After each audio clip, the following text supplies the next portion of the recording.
విషయం ఏంటంటే హరిహరి వీరమల్లు అనే సినిమాని ఆపడం కోసమే జూన్ 1 నుంచి బంద్ ప్రకటిస్తున్నారు పర్సెంటేజ్ కానీ ఇవ్వకపోతే అనే మాట రావడం అనేది చాలా దుర్మార్గం.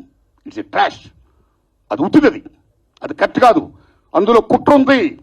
ఆ కుట్రదారులు ఎవరు తెలుసుకోవాలి అని స్వయంగా పవన్ కళ్యాణ్ గారు ఆఫీస్ నుంచి రావడం అనేది, స్వయంగా సినిమాటోగ్రఫీ మంత్రి దుర్గేష్ గారు మాట్లాడడం అనేది కరెక్ట్ కాదు. ఎందుకంటే మిత్రులారా, ప్రొడ్యూసర్ కౌన్సిల్ కానీ, ఫిల్మ్ ఛాంబర్ కానీ, అది సినిమా పరిశ్రమ పాలనా సంస్థలు, ఆ రెండు సంస్థలు కూడా బంద్ ప్రకటిస్తామని ఇప్పుడు చెప్పలా.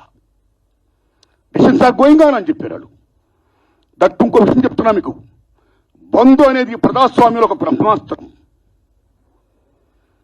ఎవరైనా బంద్ ప్రకటించే ముందు సినిమా ఇండస్ట్రీలో అకార్డింగ్ టు నామ్స్ 3 వారాల ముందుగా తెలియపరచాలి. ఇదిగో పలానా ఇష్యూ మీద మేము ఫైట్ చేస్తున్నాం